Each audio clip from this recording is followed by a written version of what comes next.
Montez le volume et rendez-vous au premier virage. C'est bien frappé au premier poteau. On n'est pas du tout en pays de sport. Mais oui, Pauline. Mais oui.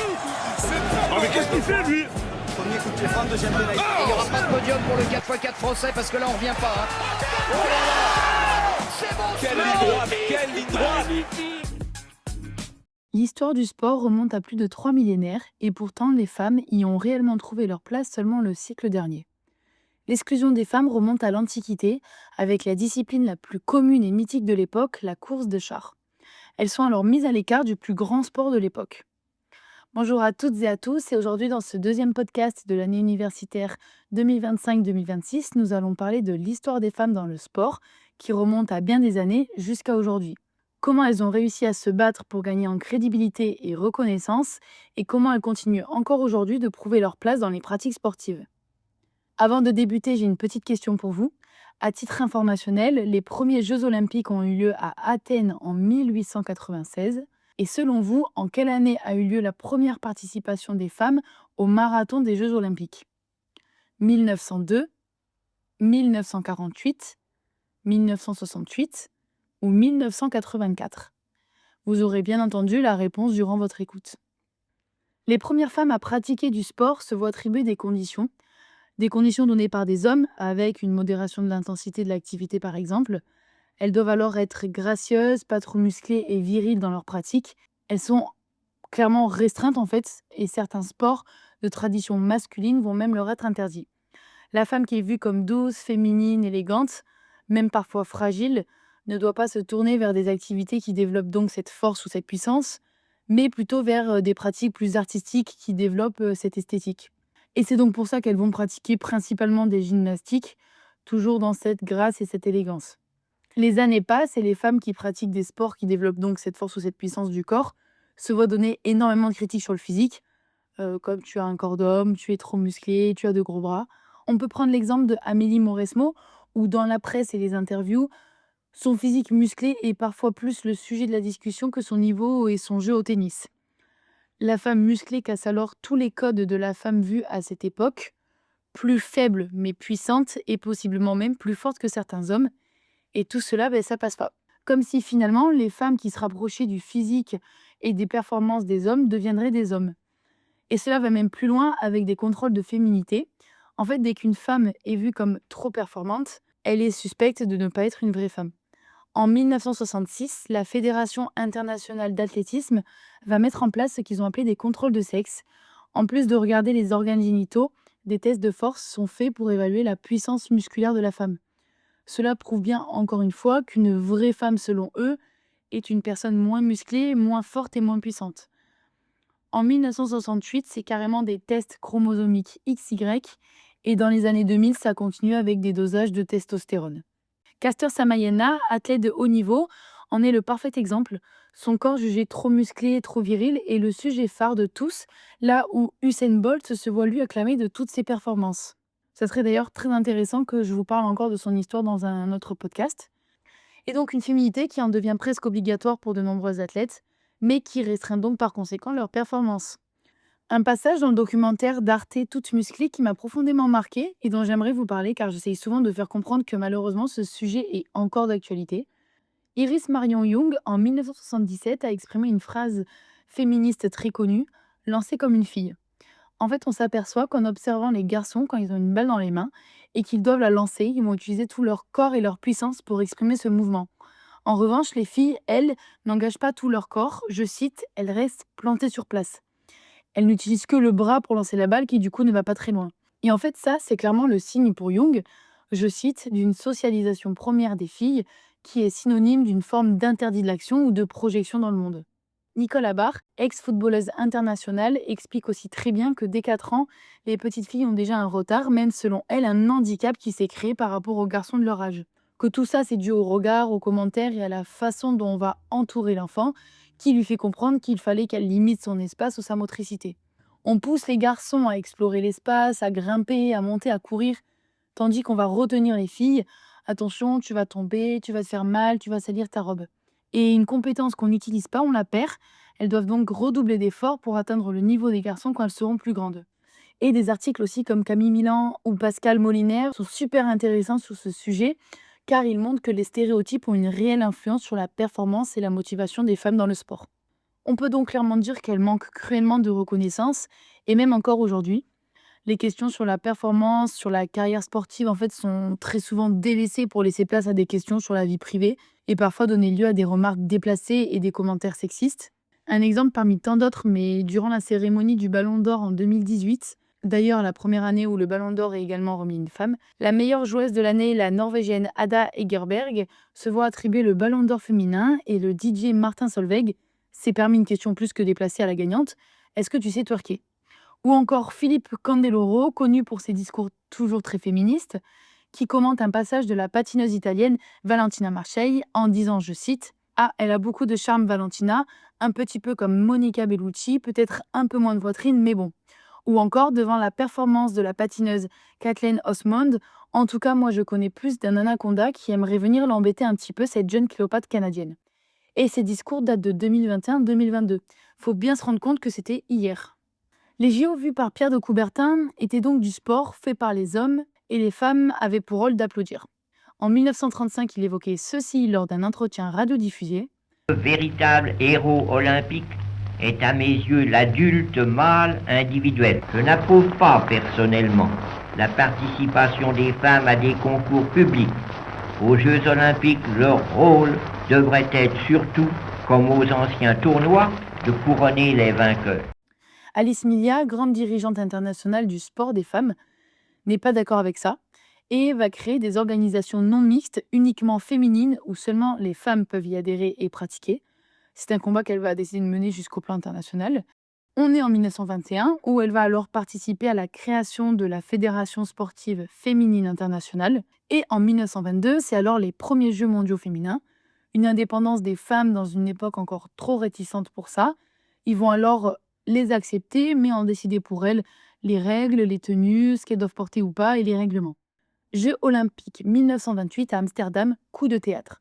Le record du monde du 800 mètres est battu par une femme, Lina Radke. Ce qui va entraîner une vague de critiques et de polémiques sur, par exemple, la façon dont elles se sont effondrées après la ligne d'arrivée, donc après un effort intense. Certains disent que ce n'est pas beau à voir ou que cela est trop dangereux pour leur santé. L'institution sportive prend donc la décision d'interdire l'épreuve du 800 mètres pour les femmes, qui fera son retour qu'en 1960, des années et des années après. J'ai quelques autres dates clés à vous partager. En 1984, à Los Angeles, c'est le tout premier marathon aux Jeux olympiques ouvert aux femmes, soit un siècle après celui des hommes. Le lancer de marteau, autorisé pour les femmes en France la première fois en 1987. Les femmes intégreront le cyclisme au JO en 1984 et le judo en 1992. Et c'est qu'en 1997, la veille de l'an 2000, que les femmes peuvent enfin être licenciées à la Fédération française de boxe. Mais je peux vous trouver encore plus choquant, 2011 pour le saut à ski, car un sport trouvé, je cite, trop dangereux pour les femmes, selon le dirigeant de la Fédération internationale de ski. Le 20 septembre 1973, rencontre historique dans l'histoire du tennis, le joueur Bobby Riggs, sous un élan d'ego, estime que la championne Billie Jean King n'a aucune chance contre lui. Elle relève donc le défi lancé par l'ancien numéro 1 mondial, l'affronter en match simple. Devant 90 millions de regards sur place et à la télévision, elle le bat. Ce qui est drôle avec cette histoire, c'est que le lendemain de la rencontre, les cours de tennis américains étaient plus que complets, car beaucoup de femmes ont gagné en confiance et en courage de faire ce qu'elles voulaient faire. Cela montre du coup l'impact énorme des modèles et des figures sportives, surtout quand il s'agit de sports non stéréotypés. Je pense que d'ailleurs, il est aussi important de souligner que Billie Jean King a été une joueuse emblématique et une femme engagée quand il s'agit d'égalité dans le sport. Elle commence sa carrière en 1959 et la termine en 1983. Au total, elle comptabilise 129 titres, dont 12 en Grand Chelem en simple. Billie Jean King est une féministe et une des rares personnalités à faire entendre sa voix et ses convictions. Un autre sujet encore où les femmes se battent depuis plusieurs années, c'est les tenues. Les femmes sont en brassière culotte quand les hommes sont, eux, en t-shirt et short. Où est la recherche de performance dans le fait de porter une culotte ou une brassière? Je t'invite à mettre pause à ce podcast. Bien sûr, n'oublie pas de revenir après, de rechercher dans Google Images tenue foot US femme et dans une autre recherche tenue foot US homme, et je te laisse constater par toi-même la différence des tenues pour le même sport. Le 21 juillet 2021, voici la une des journaux. L'équipe norvégienne de beach handball sanctionnée pour avoir refusé de jouer en bikini. Oui, elles ont préféré se mettre en short, mais dans le règlement de la Fédération internationale de handball, il est inscrit que 2 points, ouvrez les guillemets, les joueuses doivent porter des bas de bikini ajustés et échancrés, ou que encore les côtés doivent être larges de maximum 10 cm. Mais ce combat ne date pas d'hier. Depuis longtemps, les tenues sont choisies et critiquées par les hommes. Fin 19e, début 20e, les femmes ne doivent pas montrer leur corps. Puis, au fil du temps, les vêtements sont devenus de plus en plus fonctionnels pour faire du sport, ce qui a permis aux femmes de porter autre chose.